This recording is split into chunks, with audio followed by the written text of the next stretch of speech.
Bonjour et bienvenue dans Littéra-Afrique. Aujourd'hui, nous avons le plaisir d'inviter sur le plateau Monsieur Benjamin Boutin. Merci beaucoup d'être venu aujourd'hui. Merci de m'avoir invité. Alors, vous êtes enseignant responsable associatif, spécialiste de la francophonie et auteur surtout de la bande dessinée que j'ai dans mes mains, À la découverte de la francophonie, parue aux éditions Cine en juin 2024.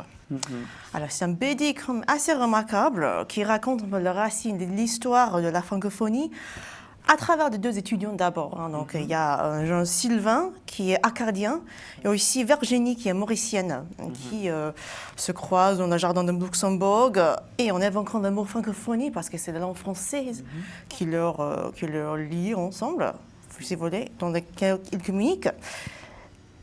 Ils font apparu les deux pères fondateurs de la francophonie, qui est Onésime Reclus, donc géographe du début de la Troisième République, qui a inventé le mot, et évidemment aussi Léopold Senghor, qui était homme d'État, poète, grammairien, et qui a fait évoluer la notion de la francophonie dans le sens où nous, on la connaît aujourd'hui. Exactement. Alors, bon, je ne vais pas spoiler trop de l'histoire, mais ensuite, on est amené, le lecteur, dans la compagnie de cette équipe, n'est-ce pas, dans une aventure globale qui traverse non seulement l'espace, mais aussi le temps. Parce qu'on va rencontrer beaucoup de personnages historiques, on va traverser des lieux assez divers, comme Haïti, île Maurice, avant de revenir en France.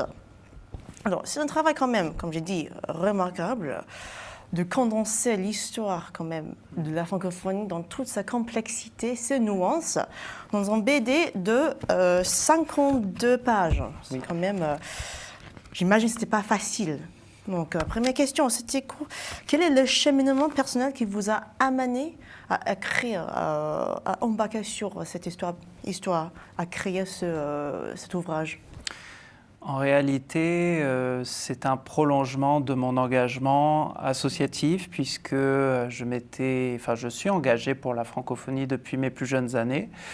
Et j'ai constaté que malgré tout, elle restait assez méconnue et que malheureusement, elle était très peu enseignée dans les écoles, dans les universités.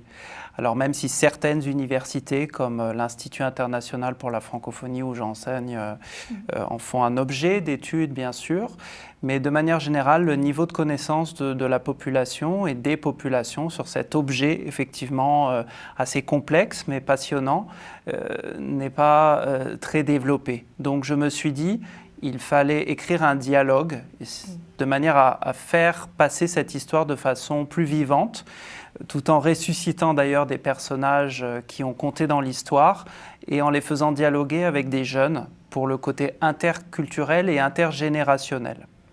C'était ça la question que j'avais, c'est que le format BD est quand même particulier. Est-ce que c'est dans la volonté d'engager un peu cette jeunesse que vous avez choisi ce format-là? La BD maintenant, c'est tout public. Bien sûr. C'est ça qui est fabuleux, c'est qu'à tout âge, on peut s'y retrouver. Et c'est quand même un format assez en vogue. C'est une manière donc de rendre vivant un dialogue c'est aussi un autre format dans le sens où j'ai écrit des tribunes, j'ai écrit des rapports, j'ai contribué à des essais, des ouvrages collectifs sur la francophonie.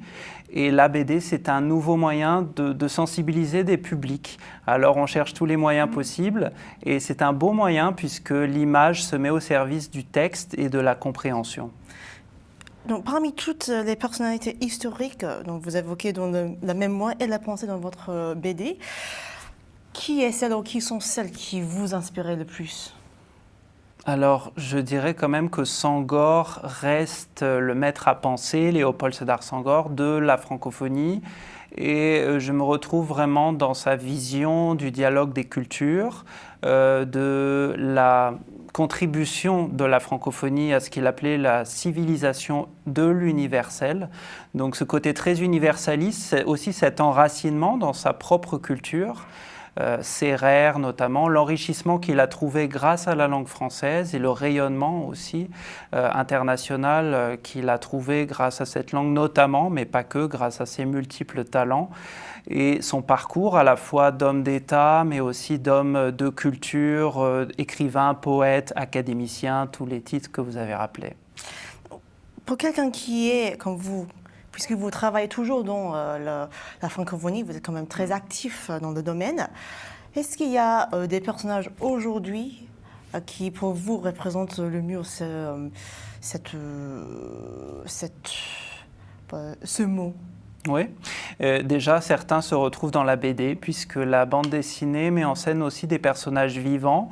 J'ai décidé aussi de rendre hommage à certaines personnes que j'apprécie particulièrement, comme Louise Baudouin et Clément Duhem au Québec, ou encore Fabienne Reuter en Wallonie-Bruxelles, donc des bâtisseurs de la francophonie d'aujourd'hui, contemporaine, qui ont mis leur pierre à l'édifice, et des hommes et des femmes de bonne volonté, héritiers d'une certaine manière de Senghor, mais aussi avec leur propre sensibilité idéologique, politique, mais qui ont le sens du commun.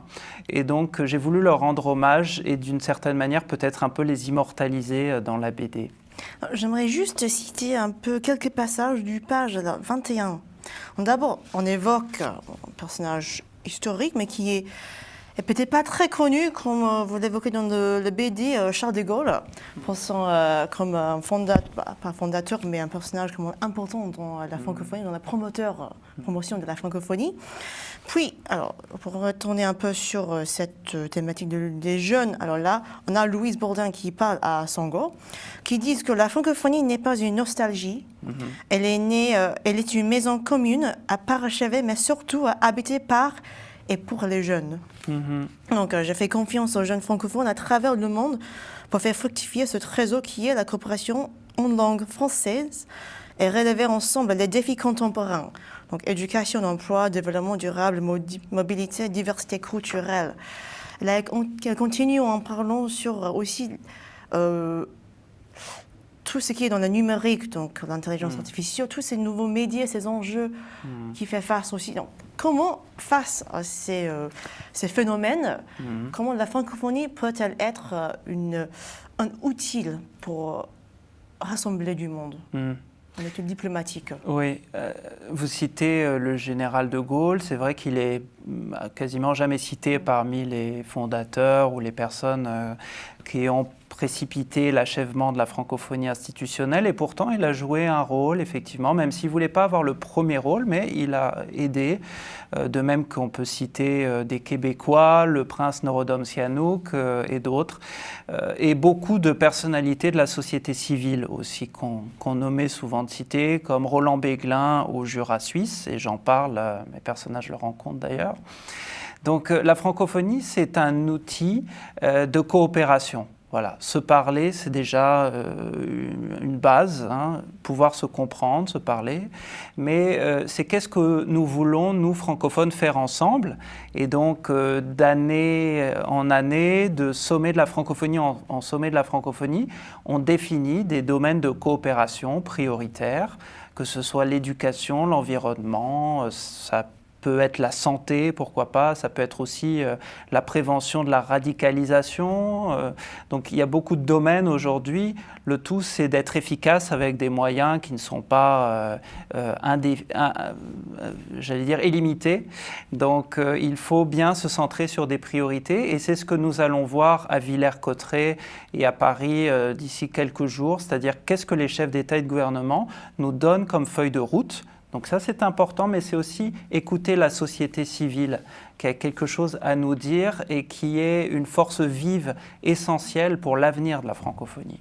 Je pense que vous avez déjà répondu un peu à la question que je vais poser, mais je vais quand même la poser parce que je pense que c'est important. La francophonie, c'est quand même un concept complexe. On peut qualifier de fourre-tout, si on est critique et si on est plus positif, quelque chose de global et de puissant. Un phénomène global et puissant. Mais quelle est la définition de la francophonie que vous, personnellement, vous le donnez? Je pense avant tout c'est une communauté humaine. Actuellement, nous sommes 321 millions de locuteurs. Mais il y a toutes les personnes qui apprennent le français, elles sont environ 100 millions.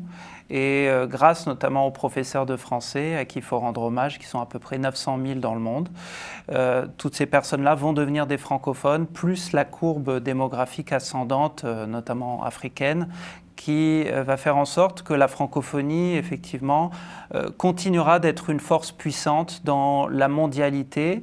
Et la francophonie a plusieurs strates, en fait. Vous avez les parlementaires, vous avez les gouvernements, vous avez également toutes les organisations de la société civile, les réseaux institutionnels, je vous le disais, les professeurs, le monde du français langue étrangère, le monde des chercheurs, avec l'agence universitaire de la francophonie et des professeurs et autres. Donc il y a beaucoup de strates et c'est comment on construit du commun à la fois dans tous ces réseaux et ça demande une vision. Normalement, enfin ce n'est pas normalement, c'est le cas, la secrétaire de la francophonie ou le secrétaire général de la francophonie sont la clé de voûte de tout cet édifice et font le lien. Donc actuellement, c'est Louise Mushikiwabo, qui nous vient du Rwanda, qui incarne finalement cette francophonie plurielle et aussi plurilingue, parce qu'elle-même parle français, mais elle parle aussi anglais et Kinyarwanda et d'autres langues. Donc la plupart des francophones aujourd'hui sont dans un contexte plurilingue et c'est une vraie richesse.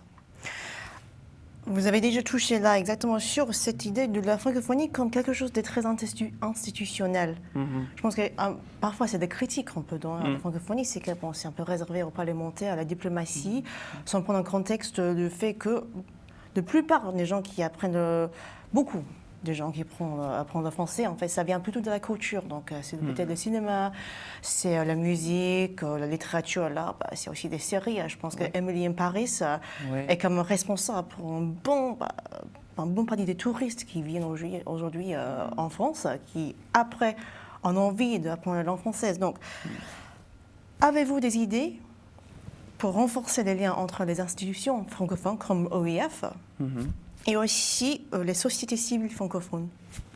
Alors, il existe une conférence des OING, Organisations internationales non gouvernementales, rattachée à l'OIF. Mais bon, c'est un forum important, mais pas unique. Il y a beaucoup d'autres initiatives.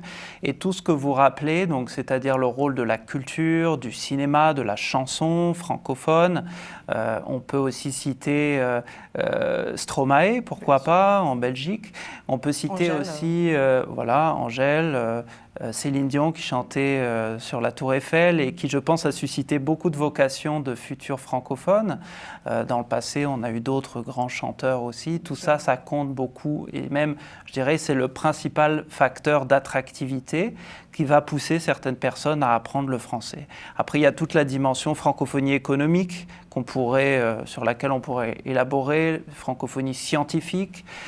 Donc, chacun a son rôle à jouer et nous devons aussi miser sur la jeunesse. Donc, depuis 2017, et justement avec Louise Baudouin qui est dans la bande dessinée, nous plaidons pour la mise en place d'un office francophone de la jeunesse qui donne à ces jeunes des opportunités de mobilité, de coopération, de montage de projets ensemble. Et aujourd'hui, la jeunesse, c'est plus de 60% de l'espace francophone. Donc c'est le public cible prioritaire. Merci beaucoup, M. Benjamin Boutin, d'être venu aujourd'hui sur notre plateau pour parler de votre BD à la découverte de la francophonie, qui est évidemment disponible dans les librairies et en ligne, j'imagine. Absolument. Merci beaucoup d'être venu. Merci. Et merci à vous de nous avoir suivis. Merci, à bientôt.